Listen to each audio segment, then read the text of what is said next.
오늘 말씀해 보면 이제 마지막에는 하나님께서 아들을 통하여 말씀하시고 그 아들을 만유의 상속자로 삼으시고 오늘 본문 2절이죠. 또 그분은 하나님과 더불어서 모든 세계를 지으셨고 하나님의 영광의 강체고 그 본체의 형상이고 그리고 천사보다 훨씬 뛰어나다 4절에 그렇게 얘기를 하고 있습니다. 그러면서 누구에게도 천사보다 더 낫다는 말을 하는 사람이 없지만 너는 내 아들이라, 천사에게도 하지 않았던 말을 너는 내 아들이라 하나님께서 예수님에게 하셨다는 그런 말을 하시고 또 나는 그에게 아버지가 되고 그는 내 아들이 되리라 하셨다. 아버지와 아들을 굉장히 결속시키는, 그리고 아버지와 아들이 어떤 말하자면 관계가 있는지를 말하는 그런 말씀을 하셔요. 그래서 설을 앞두고 가족을 만나고 부모와 자녀 간의 어떤 관계가 어떤 관계인가를 더 분명히 깨닫고 복된 그런 명절을 보냈으면 좋겠다, 그런 마음을 가지고 오늘 본문으로 정했는데요. 오늘 하나님께서 하나님의 말씀을 통해서 예수님을 소개하는 것을 보면 마지막에는 아들을 통하여 우리에게 말씀하셨으니 이 아들들로 아들을 만유의 상속자로 세우시고, 그렇죠? 보니까 하나님께서 마지막에는 본인이 직접 어떤 일을 하기보다 아들 예수를 통해서, 그리고 아들 예수를 하나님의 유업을 얻을 상속자로 삼고 모든 존귀와 영광을 그에게 줬고 마지막에 보면 천사보다 훨씬 뛰어나는 그런 존재로 아들을 세웠다, 삼았다, 이렇게 말씀하시는 거죠. 그러면서 누구에게도 말하지 않았던, 천사에게도 말하지 않았던 너는 내 아들이라, 그 말을 예수님에게 하시고 오늘 내가 너를 낳았다, 그런 말을 하시고 나는 그에게 아버지가 되고 그는 내게 아들이 되리라, 예수님에게 하신 말이에요. 그렇다면 우리가 생각해 볼 때 이런 하나님의 아들 예수 그리스도, 그야말로 무엇이 거칠 것이 있겠습니까? 정말 만사 형통하고 승승장구하고 이 아들의 인생 앞에는 거칠 것이 없는, 그야말로 시온의 대로가 열려지는 그런 복된 인생이 되는 게 맞지 않겠습니까? 왜요? 하나님의 아들이기 때문에. 그 하나님이 누군가요? 천지 만물의 창조주가 되시고 모든 세상을 통치하시고 섭리하시는 그분이신데 그 아들이기 때문에 그 아들 예수는 그야말로 인생이 거칠 것이 없는 그런 인생을 살아가게 되겠구나, 이런 생각을 할 수가 있죠. 하게 되죠. 우리 세상의 가치관으로 볼 때 말이죠. 미국 대통령에게도 너는 내 아들이다, 내가 천사보다 낫다 말한 사람도 없고, 중국의 황제에게도 너는 내 아들이라 말한 사람도 없고, 세상에 존재하는 그 누구에게도 하나님은 내 아들이라 하는 사람이 없어요. 오직 유일하게 예수님에게만 너는 내 아들이라 그랬죠? 그런데 그 아들, 하나님의 유일하신 아들, 큰 기업이고 부자인 어떤 재벌의 아들이라면 일반적으로 그 아들은 그야말로 이 걱정이 없는 그런 삶을 보장받았다라고 말할 수가 있을 것이죠. 특별히 만유의 상속자로 세우셨다 그랬으니까 하나님의 모든 권위와 영광을 또 모든 이 유업을 얻을 자예요. 상속자는 대단한 특권이잖아요. 특히 부유한 또 정말 능력 있는 그런 가문의 아들의 상속자라면 더한 영광이고 정말 걱정이 없는 그런 상황입니다. 그렇기 때문에 그 예수님 좋겠다, 사람들은 부러워하고 나도 저런 부모 밑에서 태어났으면 하는 그런 또 마음도 가져보기도 하겠어요. 그런데 예수님만 그런 게 아니고 오늘 우리들도 하나님의 아들이라 그렇게 말한다고 그랬죠.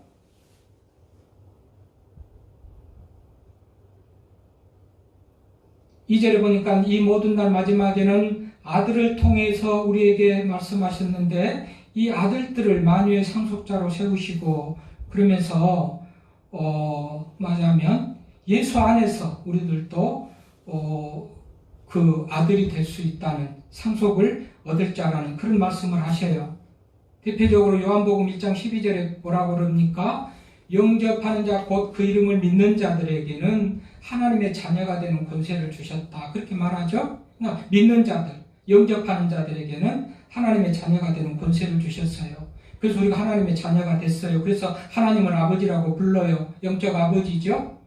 그러면서 우리는 그 하나님이 누구인지를 알기에, 그 하나님이 어떤 분인 줄을 알기에, 천지만물의 창조주고 능력자고 부요하시고 생사화복을 주관하시는 분인 줄 알기에, 믿기에 그분에 대한 기대를 많이 하고 살아갑니다. 그렇지 않습니까? 하나님을 믿으면서 하나님에 대한 기대가 있지 않나요? 이 기대 없으면 믿음으로 살아갈 수가 없죠. 뭔가 하나님께서 주실 기대를 믿기 때문에 기대하고 살아가는 것이에요. 그래서 하나님은 그 자녀들에게 온갖 좋은 것들을 약속하셨어요.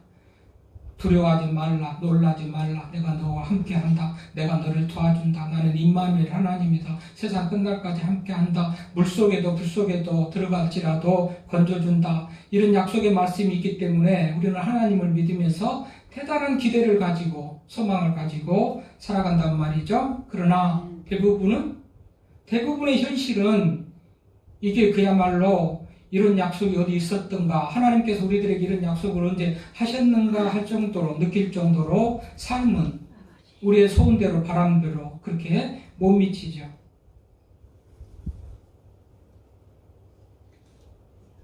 그런데 예수님에게는 언제 이게 이루어지는가? 하나님께서 이렇게 예수님에게 주셨던 상속자라든지 영광이나 권능이라든지 천사보다도 훨씬 낫게 해서 모든 것을 주셨던 그 예수님은 언제 이것을 이루는가 보면 마지막에 이루어요.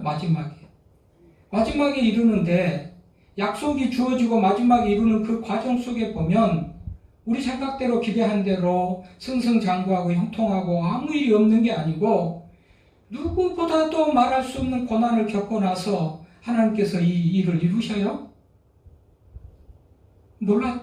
참 아이러니하고 정말 이해가 안 되는 그런 하나님이시다라는 생각을 해보게 되는데요. 어떻게 보면 이렇게 모든 축복과 또 기대와 약속 속에서 아들을 낳아놓고 예수 그리스도를 이 땅에 보내놓으시고, 어떻게 보면 하나님은 아들을 버리는 것 같은 그런 말하자면 모습으로 뒤에 숨어있는 그런 모습으로 성경에 기록된 거죠. 대표적으로 보십시다. 예수님께서 십자가에 달려 돌아가실 때 얼마나 그 고통이 큰지 엘리 엘리 나마 사박다니 하면서 부르짖고 돌아가셨죠. 십자가 위에서. 엘리 엘리가 하나님 하나님 나마 사박다니 어찌하여 나를 버립니까? 아버지 하나님인데. 예수님도 이해가 안 되셨는지 고통 속에서 엘리 엘리 나마 사박다니, 마태복음 27장 46절의 말씀이에요. 그러신 하나님이에요. 그렇게 사랑하는 아들 하나밖에 없는 예수 그리스도를 고난에 쳐놓고 고난에 떨어지게 하고 고난으로 죽게 하시면서 맞으면 아들에게 대해서 외면하는 그런 모습을 하나님이 보인단 말이죠. 이해가 안 됩니다. 근데 우리 말에 이런 말이 있어요. 젊어서 고생은 사서도 한다. 우리 부모들도 우리 자녀들에게 얼마나 불편하지 않도록 부족함이 없도록 해주려고 했습니까? 내 부모가 능력이 있으면 가장 좋은 곳으로 먹이고 입히고 누르게 하고 공부도 많이 시켜서 좋은 사람 되기를 바라면서 온갖 그런 보살핌을 최선을 다해서 부모들이 하죠. 물론 능력이 안 되고 한계가 안 돼서 한계 때문에 못하는 부모들도 있습니다만은 대부분은 자녀들에게 최선을 다해서 그렇게 하려고 한단 말이죠.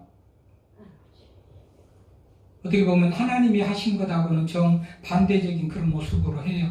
하나님이 사랑한다, 내 아들인다, 나는 너를 사랑한다, 그런 하나님이요. 나는 선하다, 선하신 하나님이고 사랑이 많으신 하나님인데도 아들에게 했던 그 모습을 보면 어디에 선이 있고 어디에 사랑이 있는가라는 정말 이해 안 되는 그런 모습을 보여요. 저는 이 부분을 이제 또 먼저 좀 생각해 볼 부분이라 그렇게 생각이 돼서 얘기를 해요. 하나님은 아들을 그렇게 대하셨어요. 그런데 우리 세상의 부모들은 자녀들을 어떻게 대하죠? 하나님이 대하는 것 같은 말하자면 반대의 모습으로 자녀들을 대한단 말이죠. 그것이 잘못인 것이 아니고요. 하나님의 방법은 우리들하고 생각하고 다르는데 하나님은 그렇게 아들을 고난에 내어주는 데 비해서 우리 육신의 부모들은 고난을 어떻게 하든지 면하게 하려고 해줘요. 근데 그게 꼭 좋은 것만은 아니더라는 것 아닙니까? 지나친 부모들의 보살핌 또는 이렇게 챙겨주는 이런 것들 때문에 마마보이가 늘어나고 성민아이가 늘어나고 어른이 돼서도 부모의 걱정거리가 되는 그런 자녀들이 많아지고 있는 현실을 어떻게 설명하겠어요? 그것만 가지고는 안 된다. 고생도 좀 하면서 정말 자기 혼자 스스로 이런 일들을 이런 일 저런 일들을 경험하고 헤쳐나가면서 단단해지고 굳어지고 인격이 생기고 인성이 맞으면 좋아지는 그런 사람이 되지. 우리 부모들은 전혀 자녀들에게 교회 안 가도 좋아, 예배 안 드려도 좋아, 잘못된 거 해도 그 정도는 괜찮아, 전혀 자녀들에게 대해서 관용만 있고 사랑만 있고 아버지 하나님이 가졌던 그런 모습은 없어요. 이게 결코 좋은 것이 아니다라는 그런 생각을 해보게 됩니다. 여러분, 하나님이 무능하지 않았잖아요. 하나님이 사랑이 없는 것이 아니었잖아요. 그래도 그 아들 하나밖에 없는 예수님 아들에게 했던 모습은 우리들이 했던 하고 정반대예요. 그런데 그 결국은 어떻게 됩니까? 모든 이름이 세상의 모든 사람이 예수님의 발 앞에 이름 앞에 무릎을 꿇게 하셨다. 그랬죠? 모두가 다 경배하게 하셨다. 그러므로 이제 우리가 자녀들을 만나고 또 자녀들과 함께 늘 더불어 사는 그런 어떤 우리 현실 앞에서 하나부터 10까지 끝까지 자녀들을 간섭하거나 또는 챙기거나 이런 부분은 조금은 성경하고는 조금 거리가 멀다라는 그런 생각을 해보게 됩니다. 이해가 되는 얘기로 여러분 재활 치료를 하지요.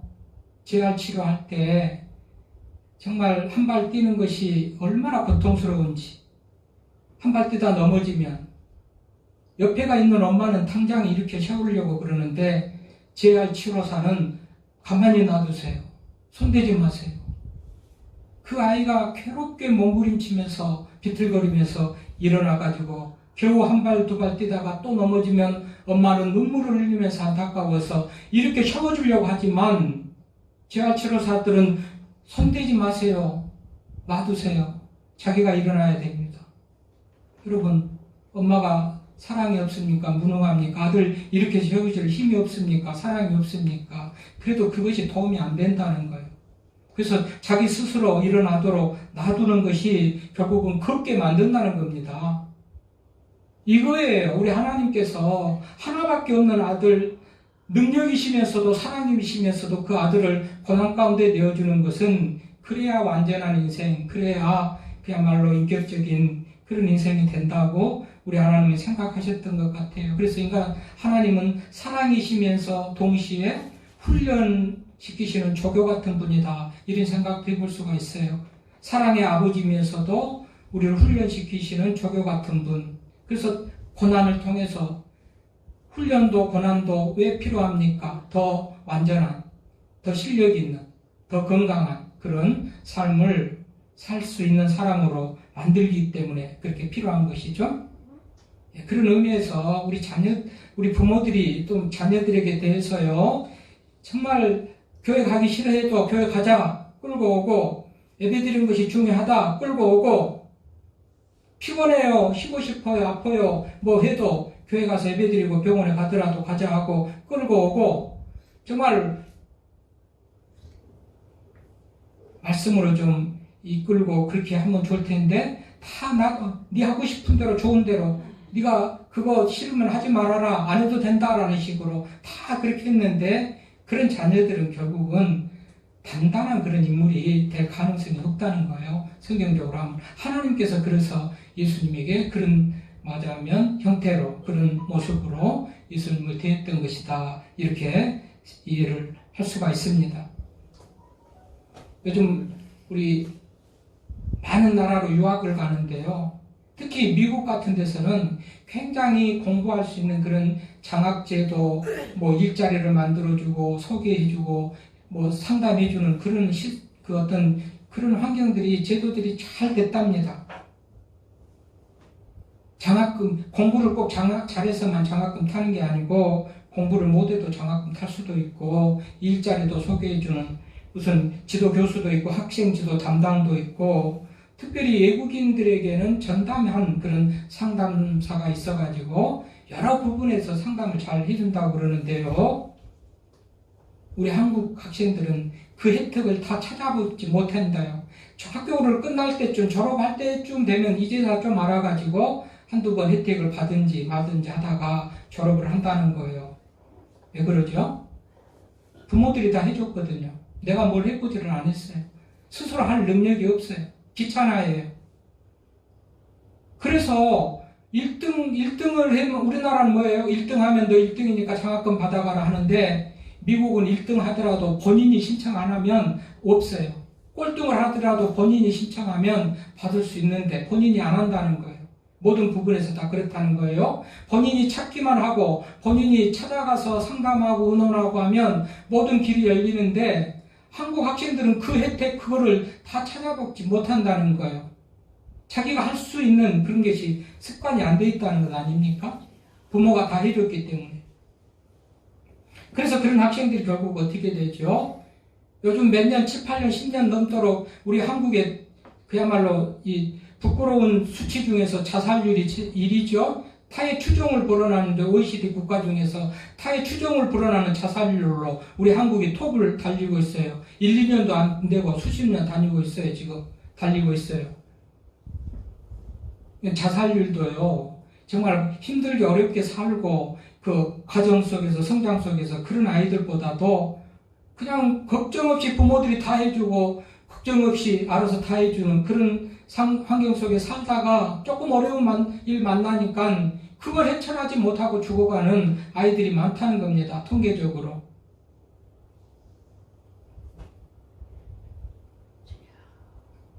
이런 것을 생각해 보면서 우리 부모들은 우리 하나님의 어떤 그 교육 방법, 하나님이 아들을 대했던 그런 방법도 우리가 좀 생각해 볼 그런 방법이다. 하나님이 그렇게 하셨으니까. 지혜와 지식이 부여하신 하나님이, 능력이신 하나님이, 사랑이신 하나님이 그 아들에 대한 그 어떤 태도가 이랬단 말이죠. 그렇다고 아들인데 누군데 뭐 이 매정하게 냉정하게 하나는 건 너무 지나친 그런 어떤 보살핌이나 이런 것들이 결국 자녀들에게 도움이 안 된다는 그런 얘기입니다. 한편 우리 아들 예수님은 어떻게 하셨죠? 아들 예수님은 빌립보서 2장 5절에서 말씀을 보면요, 너희 안에 이 마음을 품으라. 그는 그리스도 예수의 마음이니 그는 근본 하나님의 본체시나 하나님과 동등됨을 취할 것으로 여기지 아니하시고 오히려 자기를 비워 종의 형체를 가지사 사람들과 같이 되셨고 사람의 모양으로 나타나사 자기를 낮추시고 죽기까지 복종하셨으니 곧 십자가에 죽으심이라. 그 하나님의 아들 예수님은요, 하나님의 아들이잖아요. 하나님의 유업을 상속을 받고 천사보다도 월등하게 더 창조됐던 그 아들 예수는요, 겸손했다고 하잖아요. 낮아졌다고 하잖아요. 하늘 보좌를 버리고 땅에 오셨다고 하잖아요. 하나님의 동등됨을 취할 것을 여기지 아니했다고 하잖아요. 모든 권위도 내려놓고 특권도 내려놓고 권세도 내려놓고 모든 것들을 내려놓고 아버지에 대해서는 어떻게 했다고요? 죽기까지 복종했대요. 십자가에 죽기까지 복종했대요. 그 아들 예수예요. 그랬더니 결국은 어떻게 됐다는 거예요? 아버지는 아들을 버려서 고난 가운데서 네 힘으로 네가 힘껏 그래도 그 가운데서도 믿음을 지키고 그 가운데서도 하나님을 믿고 의지하면서 나아가는 그 모습과 아들은 겸손하고 낮아짐과 아버지의 뜻에 복종하는 그 복종으로 그 결과를 보니까 빌립보서 2장 10절에 보면 9절부터 보면 빌립보서 2장 9절부터 보면 이러므로 그 아들이 낮추고 아버지 하나님의 아들 특권 때문에 그 특권을 낮추고 겸손하고 낮아지는 모습으로 내려왔더니 이러므로 하나님이 그를 지극히 높여 모든 이름에 뛰어난 이름을 주사 하늘에 있는 자들과 땅에 있는 자들과 땅 아래에 있는 자들로 모든 무릎을 예수의 이름에 꿇게 하시고 모든 입으로 예수 그리스도를 주라 시인하여 하나님 아버지께 영광을 돌리게 하셨느니라. 이 말은 사람 중에 이렇게 높은 사람이 없고 하나님과 같은 그런 대우받고 존경받는 그런 아들이 됐다는 거 아닙니까? 모든 사람이 땅에 있는 땅 아래에 있는 누구든지 간에 예수의 무릎에 무릎을 꿇게 했다니까 사람 중에서 가장 높은 사람이요 하나님과 동등된 그런 위치로 하나님이 올려주셨다는 거예요.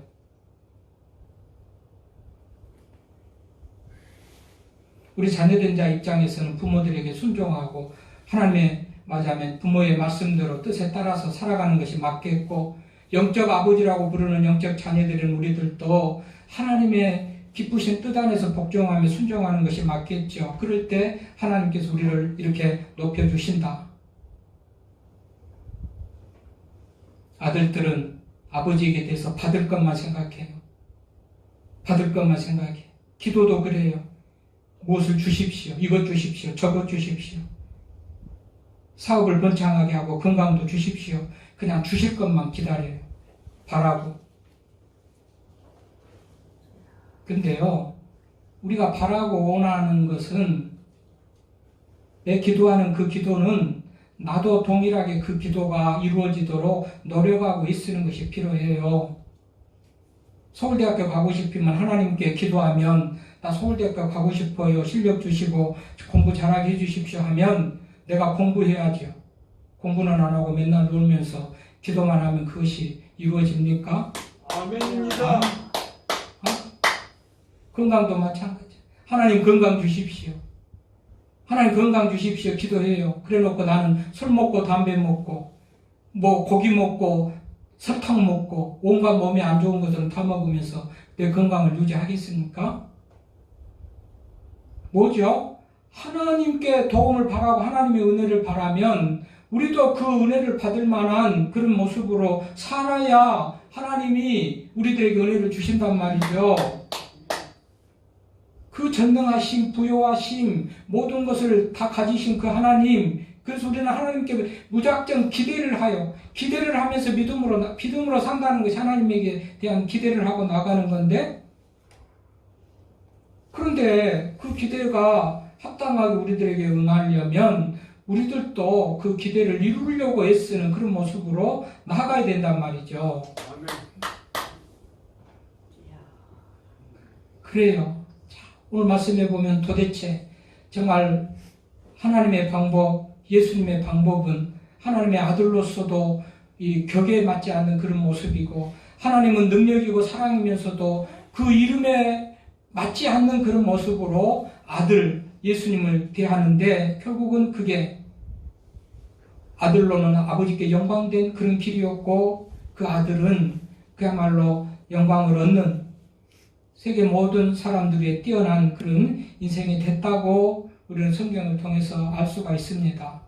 그래서 설을 맞습니다. 또 자녀들, 부모들을 우리가 만나게 될 터인데 우리 하나님은 무슨 마술쟁이 같이 기도하면 들어주고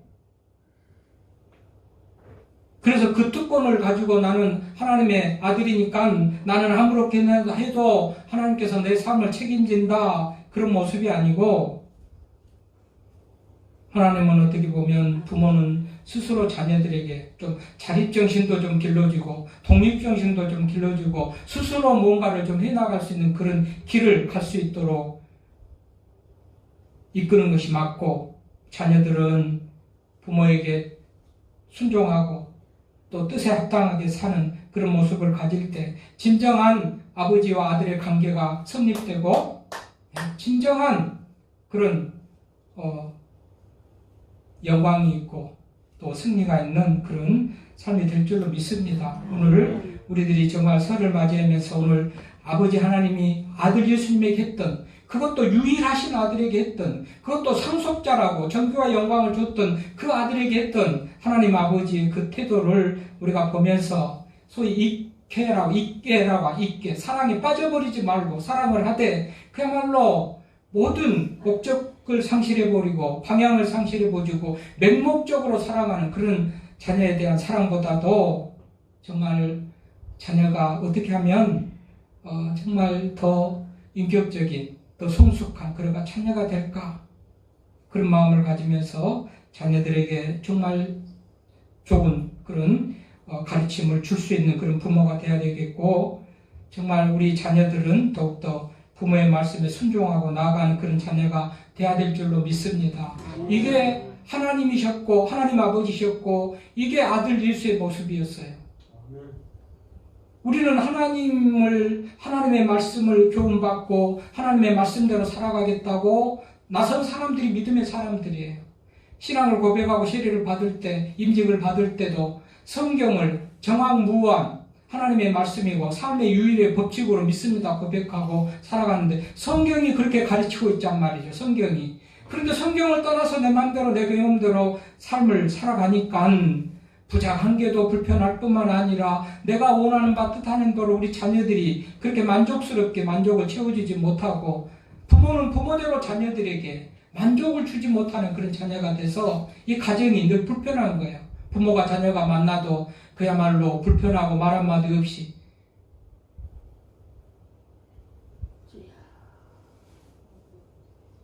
우리 하나님이 너를 낳았다. 너는 내 아들이라. 내가 너를 사랑한다. 그럼에도 불구하고 사랑이 없는 것 같지만, 그러나 우리 하나님은 사랑 자체, 사랑 덩어리, 사랑의 본체이신데 그 사랑의 하나님은 그런 방법으로 아들 예수를 이렇게 대했고, 그 아들 예수는 그것 때문에 원망하거나 불평한 것이 아니고 온전히 복종하고 순종해서 자기의 영광 이루고 아버지의 영광 돌려드리고 세계 만인이 무릎을 꿇는 그런 맞이하면 하나님의 아들이 됐다는 사실을 기억하면서 설에 가정들마다 부모와 자녀들 간에 이런 아름다운 그런 정말 신앙의 모습과 관계 회복이 되면서 행복한 가정 이룰 수 있길 바랍니다. 하나님 감사합니다. 오늘